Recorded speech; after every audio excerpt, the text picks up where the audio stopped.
સખી જય. કથિતો વંશ વિસ્તારો ભવતા સોમ સૂર્યયો રાજ્ઞામ ચોભયવંશ્યાનામ ચરિતમ પરમાદ્ભુતમ.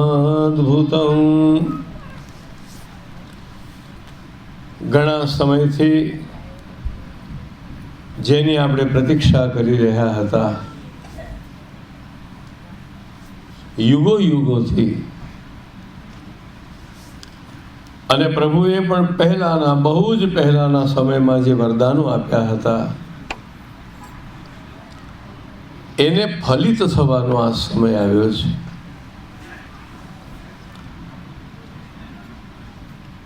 પરીક્ષિત રાજા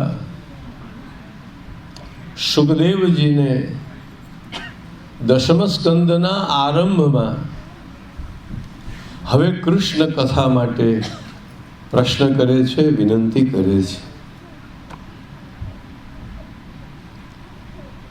ઘણી વાર આપણે એમ થાય કે એણે વહેલી વિનંતી કરી હોત તો કેટલું સારું થાત, તો આપણને ભાગવતમાં કૃષ્ણ કથા વધારે વિસ્તારથી જાણવા મળી હોત. ચોથા દિવસની સાંજે રાજા પરીક્ષિત સુખદેવજીને વિનંતી કરે છે કે આપે સૂર્યચંદ્ર વંશના અનેક રાજાઓની તો કથા કહી, મહારાજ યદુનું ચરિત્ર પણ કહ્યું, પણ હવે મારે કૃષ્ણ વિશે, શ્રી કૃષ્ણની કથાનું શ્રવણ કરવું છે. અને એનું કારણ એ પણ છે કે શ્રી કૃષ્ણના મારા પરિવાર ઉપર અને મારા ખુદના ઉપર પણ ખૂબ મોટા ઉપકાર છે. પ્રભુએ અમારી ખૂબ રક્ષા કરી છે. જીવનમાં તમને કંઈ પણ મળે તો માનજો એ પ્રભુ કૃપાથી મળ્યું છે. જીવનમાં કંઈક અશુભ ટળે તો પણ માનજો એ પ્રભુની કૃપાથી ટળ્યું છે. મારા દાદા પાંડવો મહાભારતની રણ નદીમાં એટલા બધા ભયાનક શત્રુઓની વચ્ચે યુદ્ધ કરી રહ્યા હતા, પણ પ્રભુએ કૃપા કરીને એ મહાન સૈન્ય સાગરને ખાબોચિયા જેવું નાનું બનાવી દીધું. તમારી સામે કોઈ મોટો પડકાર હોય ને, અને જો તમારી પ્રભુમાં શ્રદ્ધા હોય તો કાં તો પ્રભુ તમારી શક્તિ એટલી બધી વધારી દે કે એ મોટો દરિયો લાગતો હોય ને એ ખાબોચિયું લાગે. દુરત્યયમ કૌરવ સૈન્ય સાગરમ કૃત્વા તરન વત્સપદમ સ્મયત પ્લવાહ. અમે આ આપત્તિના મહાસાગરને તરી ગયા. એનું કારણ એ જ હતું કે અમારી પાસે એક નૌકા હતી, બહુ જ દૃઢ નૌકા હતી, અને એ હતી અમારા શ્રી કૃષ્ણના ચરણરૂપી નૌકા. અને હું પણ મારી માતાના ઉદરમાં હતો ત્યારે અશ્વત્થામાના બ્રહ્માસ્ત્રથી મારું આ શરીર તો બળી ગયું હતું. મારા પ્રભુએ મને નવું જીવન આપ્યું. હવે મારે બીજું કંઈ સાંભળવું નથી. મને કૃષ્ણ કથા કહો. મને શ્રી કૃષ્ણની લીલાઓનું વર્ણન કરો. વર્ણન એવું છે કે આ સાંભળીને સુખદેવજી અતિ પ્રસન્ન થયા. સુખદેવજીના મનમાં ક્યારનું આમ ગડમથલ ચાલતી હતી કે આ રાજા ભૂગોળનું પૂછે છે ને ખગોળનું પૂછે છે ને કેટલા રાજા થયા ને એના વંશમાં કોણ થયા. આ રાજા ક્યારે મને કૃષ્ણ વિશે પૂછે. અને શાસ્ત્રનો એક એવો વિવેક છે કે જ્યાં સુધી ભગવાનની કથા લીલા વિશે કોઈ પ્રશ્ન ન કરે ત્યાં સુધી એને એ કહેવી ન જોઈએ. જેમ આપણે ઘણી વાર શિખામણ વગર માગે નથી આપતા, ઘણી વાર કોઈક ભાઈ આવ્યા અને શરદી થઈ હોય એટલે આપણે 10 જાતના ઉપાયો બતાવી દઈએ, આમ કરો મટી જશે, આમ કરો મટી જશે. એટલે પેલા ઘણી વાર પૂછીએ કે તમને મટ્યું હતું? તો આપણે કે ના, મને નતું મટ્યું, પણ તમને મટી જશે. શાસ્ત્રનો એવો એક વિવેક છે, ના પૃષ્ઠ કસ્યચિત બ્રુયાત. જ્યાં સુધી તમને પૂછવામાં ન આવે ત્યાં સુધી તમારે કોઈને જ્ઞાન આપવું નહીં અથવા કોઈને ભગવાનની લીલાઓ કહેવી નહીં. જે જેનો અધિકારી હોય એને એ જ આપી શકાય. તમે જો ગ્રંથો વાંચ્યા હશે, ગીતા, રામાયણ, ભાગવત, મહાભારત, પુરાણો, તો તમે એક વસ્તુ માર્ક કરી હશે કે જ્યાં સુધી કોઈ પ્રશ્ન કરતા પ્રશ્ન ન પૂછે, ચાહે અર્જુન હોય કે શૌનકાદિ મુનિઓ હોય કે કોઈ પણ, પ્રશ્ન કરતા જ્યાં સુધી પ્રશ્ન નહીં પૂછે ત્યાં સુધી વક્તા બોલશે નહીં. 2-3 કારણ છે. પહેલું કારણ તો એ છે કે તમે પ્રશ્ન પૂછો એ જ તમારો અધિકાર સૂચવે છે.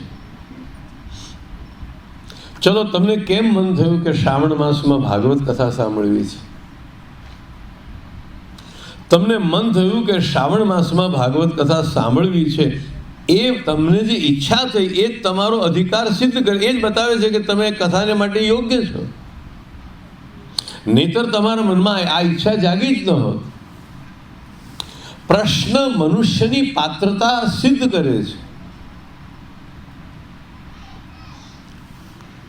અને બીજું, પ્રશ્ન પાવન કરે છે. એક બહુ સરસ વાત ભાગવતમાં કહેવાય છે કે ગંગાના આ કિનારે કોઈ સ્નાન કરે તોય પાવન થાય, ગંગાના કોઈ સામે કિનારે સ્નાન કરે તો પણ એ પાવન થાય, અને કદાચ ગંગાની મધ્યમાં બરોબર વચ્ચોવચ્ચ આવીને નહાય તો પણ એ નિષ્પાપ થાય. કથાના 3 પરિમાણ છે, 3 ડાયમેન્શન. વક્તારમ, પૃચ્છકમ, શ્રોતૃન. અત્યારે આપણે બેઠા છીએ ને ત્યારે કથાના 2 ડાયમેન્શન છે, તમે ને હું, વક્તા અને શ્રોતા. પણ એ જમાનામાં કથાના 3 ડાયમેન્શન હતા, વક્તા, પ્રશ્નકર્તા અને શ્રોતા. અનેક ઋષિઓ શ્રોતા છે, પરીક્ષિત પ્રશ્નકર્તા છે અને સુખદેવજી વક્તા છે. વક્તારમ, પૃચ્છકમ, શ્રોતૃન. અને એક બહુ અદ્ભુત વાત કહી છે કે ભાગવત કથા તો શ્રોતાને પાવન કરે છે, પણ મને ભાગવત કહો એટલું જ્યારે કોઈ પ્રશ્ન કરનારો બોલે છે તો એ પ્રશ્ન પણ એને પાવન કરી દે છે.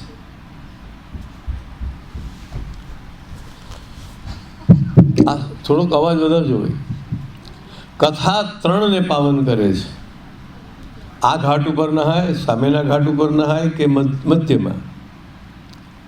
કથા વક્તાને પાવન કરે છે, પ્રશ્નકર્તાને પાવન કરે છે અને શ્રોતાને પાવન કરે છે. અને વક્તામાં પણ અંદર કથા તો પડી છે, પણ તમે પૂછો તો બહાર આવે છે. એટલે વક્તાએ પણ પાવન થવાની જરૂર છે. ફરીથી કહું, ભાગવત કથા તો નિષ્પાપ કરે છે, આપણને પાવન કરે છે, પણ મારે ભાગવત સાંભળવું છે એવું તમારું વાક્ય, એવો તમારો પ્રશ્ન, એવી તમારી દરખાસ્ત પણ તમને પાવન કરે છે. સુખદેવજી બહુ રાજી થયા અને એમાં સુત પુરાણીના એક શ્લોકને ધ્યાનમાં રાખીને તો મહાપ્રભુજી સુબોધ નીચેમાં એવી આજ્ઞા કરે છે, સાંભળજો વૈષ્ણવો. કે ભાગવતના આ દશમ સ્કંદની કથા શુકદેવજીએ કરી નથી. દશમ સ્કંદની કથા શુકદેવજીએ નથી કરી. શુકદેવજીના હૃદયમાં બિરાજીને સ્વયં શ્રી કૃષ્ણે આત્મકથા કરી છે. આવું સુબોધનીજીમાં વાક્ય છે. દેખાવ પૂરતા શુકદેવજી બોલે છે, પણ બોલી રહ્યા છે શુકદેવજીના હૃદયમાંથી શ્રી કૃષ્ણ પોતે. દશમ સ્કંદ એ શ્રી કૃષ્ણની આત્મકથા છે. ઘણા કહે ને રાધાનું નામ કેમ નથી, હવે સમજાશે તમને કે કૃષ્ણ જ બોલી રહ્યા છે. બીજા ઘણા કારણો છે. શુકદેવજી રાધા એટલું બોલે તો એને 6 મહિનાની સમાધિ લાગી જાય, અને રાજાના 7 દિવસમાંથી 4 તો ગયા, 3 જ રહ્યા છે. ઘણા કારણો છે. પણ તમને ખબર હશે કે શ્રીમદ ભાગવતમાં, આખા ભાગવતમાં રાધાજીનું નામ ક્યાંય નથી, ગોપિકાઓનું નામ પણ ક્યાંય નથી. બહુ જ આશ્ચર્ય થાય એવી આ વાત છે. દશમ સ્કંદમાં એક પણ ગોપીનું નામ નથી. આ વર્ણન આવે છે, એક ગોપીએ આમ કહ્યું, એક ગોપી દોડીને આમ ગઈ, એક ગોપીએ ચરણ પકડી લીધા પ્રભુના, એક ગોપીએ પ્રભુના કરકમલ પકડી લીધા, એક ગોપીએ જઈને આવું કહ્યું, એક ગોપી, પણ એક ગોપી એવું જ આવે, નામ ના આવે, સર્વનામ આવે, નામ ના આવે. એના ઘણા કારણો છે. પહેલું કારણ તો એ છે કે વ્રજની ગોપિકાઓને તમે સાધારણ સ્ત્રીઓ એટલે કે વ્યક્તિઓ, ઇન્ડિવિજ્યુઅલ સમજવાની ભૂલ ન કરો. નથી કૃષ્ણ કોઈ માનવી અને નથી કૃષ્ણ લીલામાં રહેલું કોઈ પણ તત્વ ભૌતિક અથવા લૌકિક નથી. વ્રજની ભૂમિ પ્રાકૃત ભૂમિ નથી. વ્રજની ગાયો પ્રાકૃત ગાયો નથી. વ્રજના નર નારીઓ સંસારના સાધારણ નર નારીઓ નથી. આ બધું જ ભગવાન પોતે ઉપરથી પોતાની સાથે નીચે લઈ આવ્યા છે.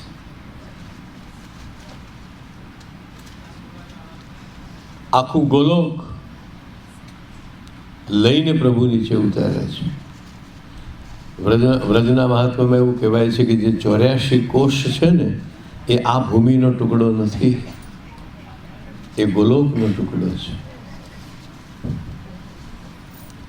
અને વ્રજના નર નારી પશુ પક્ષી ગાયો શુક મયુર હંસ આદિ જે કંઈ છે એ બધું જ ગોલોકમાંથી પ્રભુની સાથે. કારણ કે આનંદરૂપ આધિદૈવિક પ્રભુ આનંદરૂપ આધિદૈવિકની સાથે જ રમણ કરે. ચલો એ બધી વાતો તો કાલે કરીશું. આજે ખાસ તો આપણે કૃષ્ણ જન્મ કેમ, ક્યારે, કેવા સંજોગમાં થયો તે જોઈએ. મહાપ્રભુજીએ કૃષ્ણ પ્રાગટ્યના 3 કારણો બતાવ્યા છે. આમ તો ઘણા કારણો છે, પણ અહીંયા અત્યારે ભાગવતના દશમ સ્કંદને ધ્યાનમાં રાખીને 3 કારણ બતાવ્યા છે. એક તો ભગવાન ભક્તોનું દુઃખ દૂર કરવા માટે અવતાર લે છે, અને 3 જણા દુઃખી છે. એક તો દુઃખી છે ભૂમિ, એના ઉપર અસુરોનો ભાર છે, અને અસુરોનો ભાર ભૂમિથી સહન થતો નથી. બીજી દુઃખી છે માં. ચલો માં કેમ દુઃખી છે? વસુદેવ અને દેવકીના લગ્ન થયા. ભાગવતમાં એવું વર્ણન કર્યું છે કે દેવકીના જીવનમાં વધારેમાં વધારે સુખનો કોઈ દિવસ હતો તો એ આ હતો કે એને વસુદેવ જેવા પતિ મળ્યા. પિતાએ ઘણું બધું કન્યાદાન આપ્યું. દેવકીને 7 પ્રકારે ભાગ્યવાન બતાવી. તમને બહેનોને કદાચ ગમશે એવી વાત કહું. સ્ત્રીના 7 પ્રકારના સુખમાં એક સુખ એ છે કે ગામમાં જ પિયર હોય ને ગામમાં જ સાસરું હોય.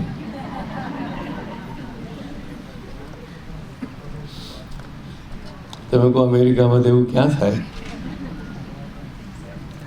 પણ દેવકીનું પિયર પણ મથુરામાં હતું અને દેવકીનું સાસરું પણ મથુરામાં હતું. દેવકી ખૂબ સુખી હતા. અને કેટલીક વાર એવું બને છે કે ભગવાન એમ વિચાર કરે કે મારો ભક્ત જો બહુ સુખી હશે તો મને મેળવવા માટેની એની આતુરતા ઠરી જશે. ભગવાન કંઈ નહીં તો આવવાના જ છે ને. ભગવાન કોઈ દિવસ ટેકન ફોર ગ્રાન્ટેડ ન હોય. એ યાદ રાખજો.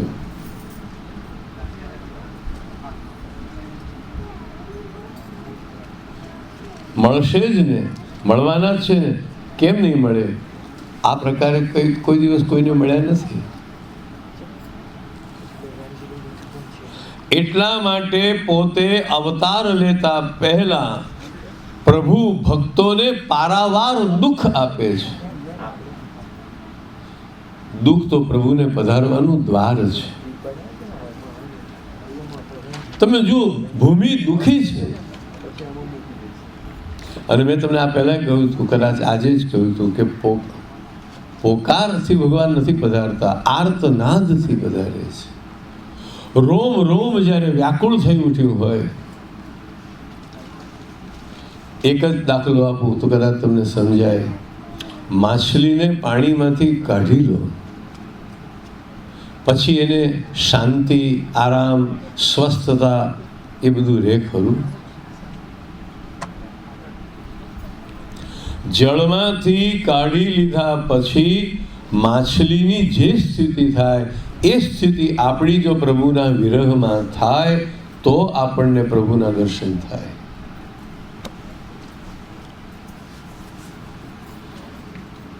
અને માછલીની હાલત કેવી થાય તમે ન જોયું હોય તો કોઈ વાર જોજો.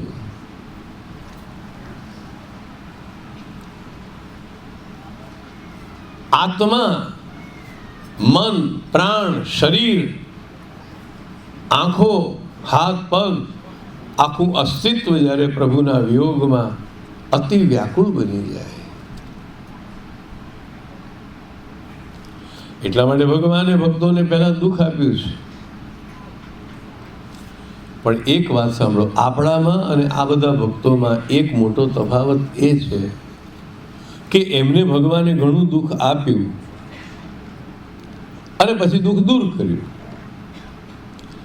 પણ એ દુઃખમાં એમણે કદી ભગવાનની સાથે ભગવાનને ફરિયાદ નથી કરી કે અમે તમારી ભક્તિ કરીએ છીએ તો તમે અમને દુઃખ કેમ આપો છો? આપણા જીવનમાં જ્યારે લૌકિક દુઃખો આવે છે, સાંસારિક દુઃખો આવે છે, તો જાણે અજાણે પણ આપણે ભગવાનની સાથે થોડોક ઝઘડો કરી જ બેસીએ છીએ. થોડીક ફરિયાદ આપણા મનમાં આવી જ જાય છે.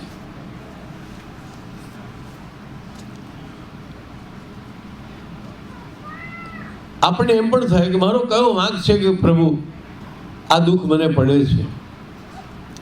પણ જોજો, કૃષ્ણ જન્મ થયો એ પહેલા આ બધા જ દુઃખી હતા.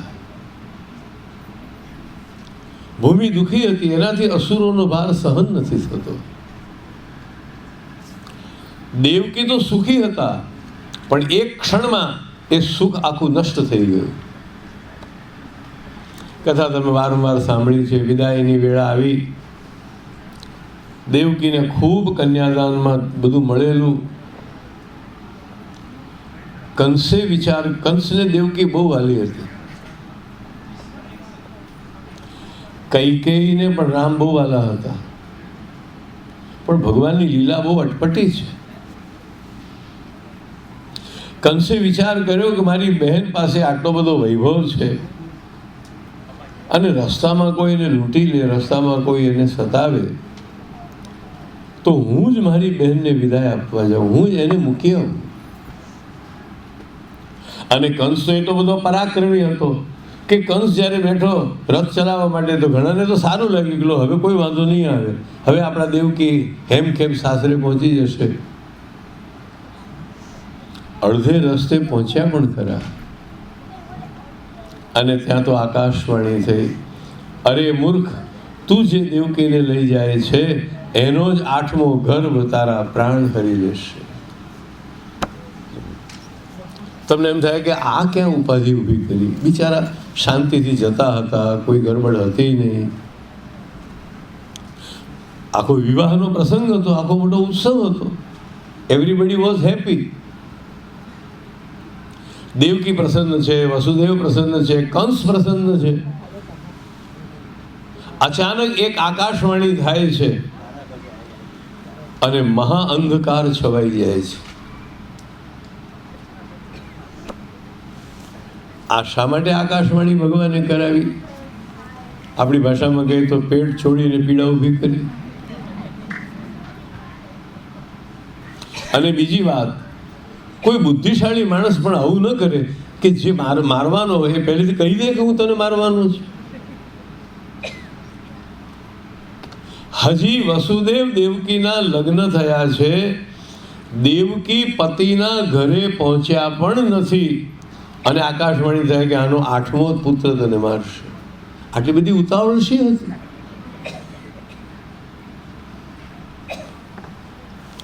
પણ ભગવાનની લીલા બહુ અટપટી છે. પ્રભુએ વિચાર કર્યો કે જ્યાં સુધી આમના જીવનમાં દુઃખ નહીં આવે ત્યાં સુધી એ મને યાદ નહીં કરે, ત્યાં સુધી એમને મારી અપેક્ષા નહીં જાગે. તમને પાણી ક્યારે યાદ આવે? તમને તરસ લાગી હોય ત્યારે.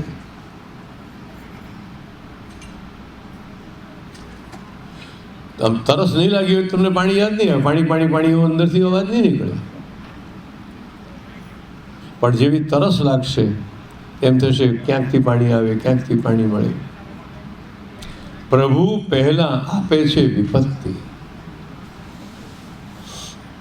પણ મેં તમને પહેલા 1-2 દિવસમાં પણ કહ્યું હતું કે ભાગ્યથી આવનારા દુઃખો જુદા હોય છે અને ભગવદ ઈચ્છાથી આવનારા દુઃખો જુદા હોય છે. એનો ટેસ્ટ કહી આપે કે આ દુઃખ ક્યાંથી આવ્યું. દુઃખ આવે, તમે આમ બધું કડવું કડવું થઈ જાય તો એ ભાગ્યથી આવેલું દુઃખ. દુઃખ આવે અને ભગવાન તરફ કુભાવ જાગે તો એ ભાગ્યથી આવેલું દુઃખ. અને દુઃખ આવે એમ એમ ભગવાનની ભક્તિ કરવાની મજા આવે. દુઃખ આવે એમ એમ ભગવાન વધારે નિકટ લાગે. દુઃખ આવે એમ એમ ભગવાનની ભક્તિમાં એક સ્વાદ આવે, એક મીઠાશનો અનુભવ થાય. તો સમજો આ દુઃખ ભાગ્યથી નથી આવ્યું, કોઈ ગ્રહ દશાથી, રાહુ શનિથી નથી આવ્યું. આ આપણા ઠાકોરજીની કૃપાથી, એની ઈચ્છાથી આવ્યું છે.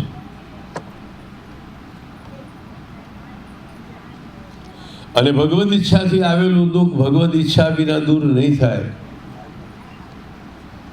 એ શનિ મંગળના જપથી દૂર નહીં થાય. ભગવદ ઈચ્છાથી આવ્યું હશે તો ભગવદ લીલાથી જ દૂર થશે. દુઃખ આપનારો પણ એ જ છે અને દુઃખ નિવારનારો પણ એ જ છે. કંસના હાથમાંથી લગામ છટકી ગઈ, નીચે કૂદી પડ્યો, તલવાર બહાર કાઢી, દેવકીનો ચોટલો પકડીને રથમાંથી ઢસેડીને બહાર લઈ આવ્યો. અને જ્યાં દેવકીનું મસ્તક કાપવા જાય વસુદેવજી વચ્ચે પડ્યા. એને કહું તું આને ન માર, આ તારી બહેન છે, તારી અપકીર્તિ થશે. તો એ કંસ ન માન્યો. વસુદેવજીની વાણીમાં ભગવાન પધાર્યા છે. વસુદેવે કહ્યું, જ્યાં હું તને વચન આપું છું, આ દેવકીથી જેટલા પણ પુત્ર થશે એ હું તને આપી દઈશ. તારું મૃત્યુ દેવકીથી નથી, તારું મૃત્યુ દેવકીના ગર્ભથી છે. તો હું એ તને આપી દઈશ, બધા આપી દઈશ, પણ તું આને છોડી દે. વસુદેવજીની વાણીમાં ભગવાને કંઈક પોતાનું તત્વ પધરાવેલું એટલે કંસને ગળે આ વાત ઉતરી ગઈ. બંનેને છૂટા મૂક્યા, ઘરે આવ્યા અને થોડા સમય પછી પ્રથમ પુત્રનો જન્મ થયો. પોતાનું વચન પાળવાને માટે વસુદેવ એ બાળકને લઈને કંસ પાસે આવ્યા. ત્યાં સત્યનો બહુ મહિમા બતાવ્યો છે. વસુદેવના જીવનમાં જો સત્ય ન હોત તો સત્યાત્મક પ્રભુ એને ત્યાં પ્રગટ ન થયા. સત્ય પ્રથમ સત્ય પરમ ત્રિસત્ય. જરા ધ્યાનથી સાંભળો. વસુદેવજીનું એક નામ છે આનક દુંદુભી. જો તમને સંસ્કૃત ભાષા આવડતી હોત ને તો આ નામ સાંભળીને તમે ખડખડાટ હસી પડ્યા હોત. તમને એમ થાય કે આ તે કે નામ કહેવાય કે મજાક કહેવાય. સંસ્કૃત નથી જાણતા એટલે તમને એમ લાગે કે આ બહુ સરસ નામ છે, આનક દુંદુભી. આનું ગુજરાતી થાય ઢોલ નગારા.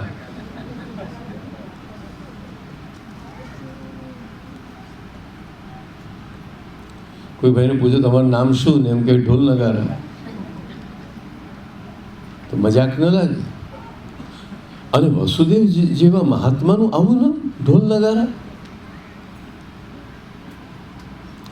પણ એ નામ કેમ પડ્યું હતું એનો ખુલાસો મહાપ્રભુજી આપ્યો છે કે વસુદેવનો જ્યારે જન્મ થયો ત્યારે ઘરમાં રહેલા આ ઢોલ અને નગારા આપોઆપ વાગવા લાગ્યા.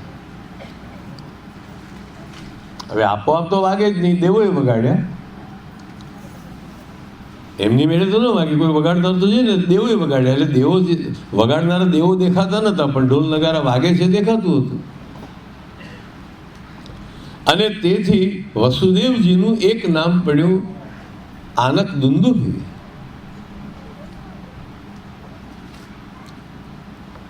દેવો જાણતા હતા કે અમને ત્યાં ભગવાન પ્રગટ થવાના છે, અને એટલા માટે કૃષ્ણ જન્મ તો પછી ઉજવીશું, પહેલા કૃષ્ણના પિતાનો જન્મ તો ઉજવીએ.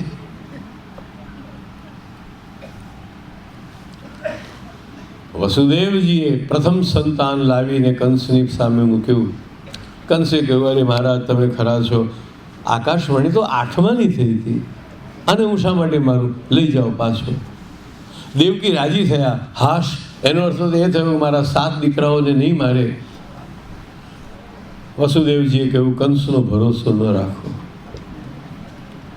આ બાજુ નારદજી આવ્યા કંસ પાસે. નારાયણ નારાયણ નારાયણ. કંસે કહ્યું, જો આ બધા મને પાપી પાપી કહે છે, હું કંઈ પાપી છું? હમણાં લઈને આવ્યા હતા ભાણિયાને, મેં તો પાછો મોકલી દીધો. નારદજી નિશાસો નાખ્યો, જે થવાનું એ થાય.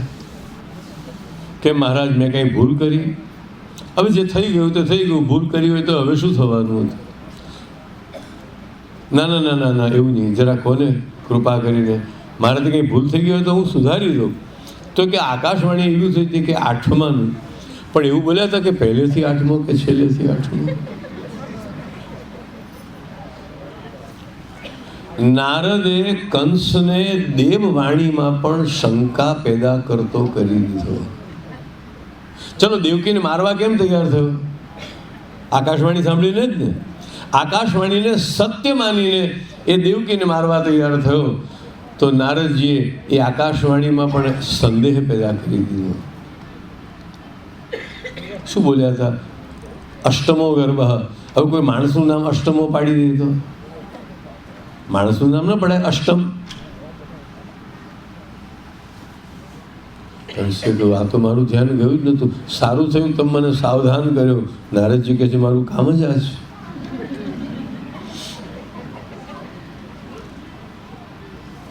એક પછી એક દેવકીના 6 સંતાનોને કંસ મારે છે.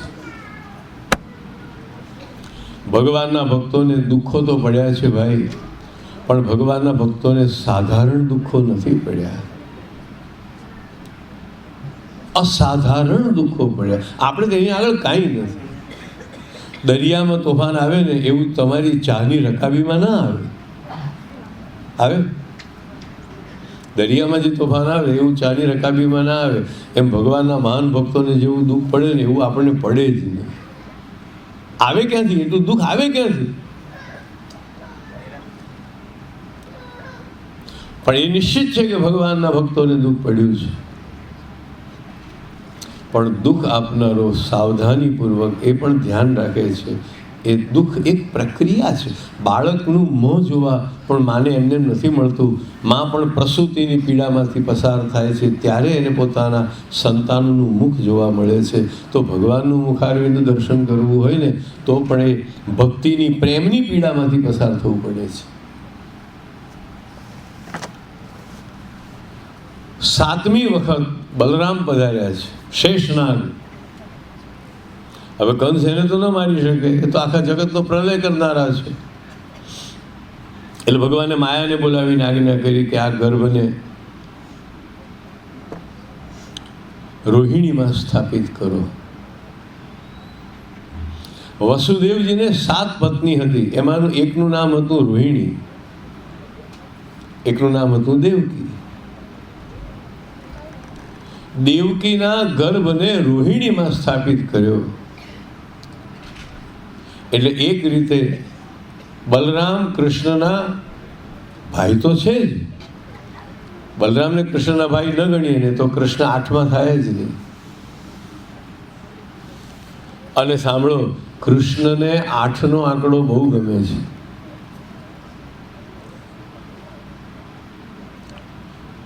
દેવકીનો 8મો ગર્ભ જન્મ્યા ત્યારે તિથિ કઈ લીધી? બધાને ગોકુલ આઠમ જ કહે છે ને. જન્માષ્ટમી, અષ્ટમી, આઠમ. અહીંયા હોત તો 8 તારીખ લીધી હોત, 8 જુલાઈ કે 8 સપ્ટેમ્બર એવું કંઈક લીધું હોત. એને 8નો આંકડો બહુ ગમે છે. દશાવતારમાં પણ કૃષ્ણ અવતાર 8મો છે. મત્સ્યકૂર્મ, વરાહ, નૃસિંહ એ ક્રમમાં કૃષ્ણ 8મા છે. વ્રજમાં સખીઓ પણ 8, શ્રીનાથજીના સખાઓ પણ કાલે દર્શન કર્યા હતા ને, સુરદાસ, પરમાનંદાસ વગેરે અષ્ટસખા. સમા કેટલા દર્શનના? 8 સમાના દર્શન થાય. એને 8નો આંકડો બહુ ગમે. દ્વારિકામાં પટરાણી પણ 8 છે. ગિરિરાજના દ્વાર પણ 8 છે. કુંજ નિકુંજ પણ અષ્ટકુંજ નિકુંજ છે. ઘણું બધું છે. 8ના આંકડાનો પણ એક જાદુ છે, પણ એ તમને કાલે શીખવાડીશ. કૃષ્ણ જન્મ્યા ત્યારે વાર કયો તો ખબર છે? બુધવાર હતો, વેનસડે. રોહિણી નક્ષત્ર હતું. 7મો ગર્ભ પડી ગયો એવું કંસ સમજ્યો. કંઈ નહીં, હવે હું 8માની તૈયારીમાં છું. પણ અત્યાર સુધી તો બહાર રાખ્યા હતા, હવે એમને કારાગૃહમાં પૂર્યા. કંસ આવે તો દેવકી પહેલાં તો ફફડી ઉઠતા, પણ હવે તો કંસ આવે ત્યારે દેવકી એના સામું જોઈને હસે જ, જેની અંદર ભગવાન બેઠો છે. એને ડર કોનો? દેવોએ આવીને ગર્ભની સ્તુતિ કરી. 10મ સ્કંદના 3જા અધ્યાયના પહેલા 8.5 શ્લોક એ ભગવાનના પ્રાગટ્યના શ્લોકો છે. પુષ્ટિમાર્ગીય તમામ મંદિરોમાં જન્માષ્ટમીની રાત્રિએ આ 8.5 શ્લોકોનું પઠન ઠાકોરજીની સન્મુખ થાય છે. અહીંયા પણ થશે. આ 8.5 અમે 8 આવ્યો પછી આ 8.5 શ્લોકોમાં શ્રી કૃષ્ણના પ્રાગટ્યની પહેલી પરિસ્થિતિનું વર્ણન છે. આકાશ કેવું હતું, વાયુ કેવો હતો, અગ્નિ કેવો હતો, જલ કેવું હતું, પૃથ્વી કેવી હતી, ઉત્સવો કેવા થતા હતા. અથ સર્વગુણોપેતઃ કાલઃ પરમશોભનઃ યૈવાજન જન્મર્ક્ષ શાંતર્ક્ષ ગૃહતારકમ. અચાનક આખું વાતાવરણ બદલાઈ ગયું. ન હોય એવું બધું થવા લાગ્યું. દાખલા તરીકે શ્રાવણ મહિનામાં આપણે ત્યાં આકાશ કોઈ દિવસ ચોખ્ખું ન હોય, વાદળા તો હોય જ, વરસાદે હોય, અને વરસાદ ન હોય તો વાદળા તો હોય જ. પણ કૃષ્ણ જન્મ થવાનો હતો ત્યારે આકાશ નિર્મલ બની ગયું. વાદળા હતા એ દૂર સમુદ્ર તરફ ચાલ્યા ગયા. એનો ગડગડાટ દૂરથી સંભળાય છે, પણ આકાશમાં તો તારાઓ દેખાય છે. બીજી એક નવાઈની વાત, ચોમાસામાં તો આપણે ત્યાં નદીઓના જળ ડોળા હોય, મેલા મેલા હોય, પણ કૃષ્ણ જન્મ થયો ત્યારે નદ્ય પ્રસન્ન સલીલા, નદીના જળ એકદમ નિર્મલ વહેવા લાગ્યા. ચોમાસામાં આપણે ત્યાં વાયુ ભેજવાળો હોય, પણ કૃષ્ણ જન્મ થયો ત્યારે ઉત્તમ વાયુ વાવા લાગ્યો. વાયુ એટલે પવન. પવન ઉત્તમ ક્યારે કહેવાય? એમાં 3 ગુણ હોય ત્યારે: મંદ, સુગંધ, શીતળ. એક તો પવન મંદ હોવો જોઈએ, જોરથી આવે તો પછી એને સ્ટોર્મ કહેવાય, સાયક્લોન કહેવાય. એ તો ધૂળ ઉડે, લોકો હેરાન થઈ જાય. પવનનો એક ગુણ છે મંદ. પવનનો બીજો ગુણ છે શીતળ, થોડોક ઠંડો જોઈએ. આ અમેરિકાની વાત નથી, ઇન્ડિયાની વાત છે. ઇન્ડિયામાં ઠંડો પવન સારું મનાય છે, કારણ કે ગરમ દેશ છે. ઇન્ડિયામાં કોલ્ડ મીન્સ હેપીનેસ, અને પશ્ચિમના દેશોમાં અમેરિકા, કેનેડા વગેરે ત્યાં કોલ્ડ એટલે અનહેપીનેસ. અહીંયા તમારે હેપીનેસ માટે કહેવું હોય તો કહેવું પડે વોર્મ. વોર્મ વિશિસ, હે ને? કોઈ આવે તો એનું સ્વાગત પણ કેવું કર્યું કહેવાય? Warm welcome. કારણ કે ઠંડી જ્યાં બહુ પડે ત્યાં ગરમી સારી લાગે, ગરમી જ્યાં બહુ પડતી હોય ત્યાં ઠંડુ સારું લાગે. ઇન્ડિયામાં પવન થોડો ઠંડો હોય તો ગમે. એટલે આખો વાક્ય પ્રયોગ, હાશ આજે મારા હૈયાને ટાઢક મળી. એ ટાઢક આપણે ત્યાં ઇન્ડિયામાં ઠંડી એટલે સુખ. પવન મંદ હતો, પવન શીતલ હતો, અને ત્રીજું પવન સુગંધી હતો. વવૌ વાયુ સુખ સ્પર્શ. ઋષિ મુનિઓના આશ્રમમાં અગ્નિ પ્રદીપ્ત થઈ ઉઠ્યા, આકાશમાં દુંદુભી નાદ થયા, અપ્સરાઓ નૃત્ય કરવા લાગી, આખું વાતાવરણ મંગલમય થયું, પૃથ્વી ઉપર ઉત્સવો થવા લાગ્યા.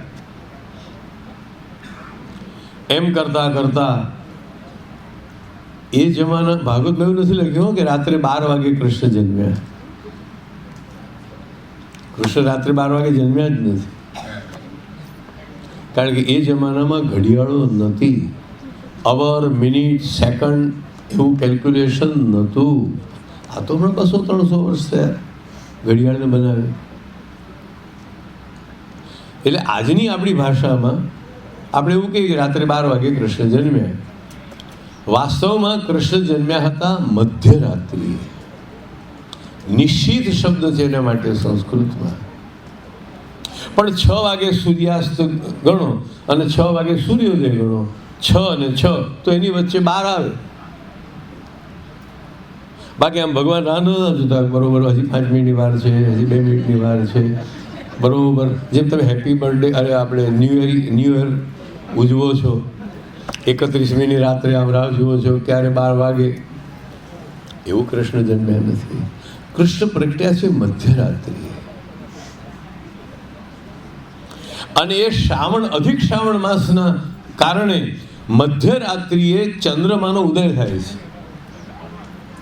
અમાસ પૂનમ હોય તો સૂર્ય આથમે એની સાથે ચંદ્ર ઉગે, પણ પછી ધીરે ધીરે મોડો થતો જાય. એમ ચંદ્રમા આ બાજુ ઉગે છે અને આ બાજુ તમદભૂતમ બાલકમંબુજેક્ષણં ચતુર્ભુજમ શંખ ગદાયુધાયુધં શ્રીવત્સલક્ષ્મં ગલશોભિકૌસ્તુભં પીતાંબરમ સાંદ્રપયોદ સૌભગમ. વસુદેવ દેવકીની સન્મુખ ચતુર્ભુજ શંખ ચક્ર ગદા પદ્મધારી શ્યામ વર્ણના અતિ સુંદર દેવાધિદેવ પૂર્ણ પુરુષોત્તમ સચ્ચિદાનંદ પરબ્રહ્મ ભગવાન શ્રી બાલકૃષ્ણ પ્રગટ થયા. બોલો શ્રી બાલકૃષ્ણ લાલ કી. બોલો શ્રી બાલકૃષ્ણ લાલ કી. હતું બાળકનું રૂપ, એટલે તરત જન્મ્યું હોય એવા જ બાળક હતા, પણ ભુજાઓ 4 હતી. શંખચક્ર ગદા પદ્મ ધારણ કરેલા હતા. અદ્ભુત તેજ હતું. કમળ જેવા નેત્ર હતા. વાંકડિયા કેશ હતા. અને પછી પ્રભુએ પ્રગટ થઈ દર્શન આપ્યા અને આગળ આજ્ઞા કરી કે મને ગોકુળમાં પધરાવો. એ બધી કથા તો કાલે કરાશે. આજે આપણે શ્રી કૃષ્ણના પ્રાગટ્યની પરિસ્થિતિને જુઓ. 1-2 મિનિટ સાંભળી લો. કૃષ્ણ પ્રગટે છે કારાગૃહમાં, એટલે કે જેલમાં. રામ મહેલમાં અને કૃષ્ણ જેલમાં. કદાચ ભગવાન એમ કહેવા માંગતા હશે કે તમે જન્મો છો ત્યારે તો બંધનમાં હો છો, પણ જો તમે સાવધાન થઈને જીવો તો તમારો અંત બંધનમાં નહીં હોય, મુક્તિમાં હશે. શ્રી કૃષ્ણ પ્રગટ્યા ત્યારે અંધારી રાત હતી. ભગવાન કે શરૂઆતમાં ભલે ને જિંદગીમાં અંધારું હોય, પણ પછી તમસોમાં જ્યોતિર્ગમય, પછી તો આપણા જીવનમાં પ્રકાશ આવવો જોઈએ. આ રીતે આથી શ્રી કૃષ્ણના પ્રાગટ્યની પણ સુંદર ભૂમિકા છે. આ બધું તો કાલે સમજીશું. મેં તમને કહ્યું હતું આજે જેટલા આવ્યા છે એ બધાએ કાલે આવવાનું છે.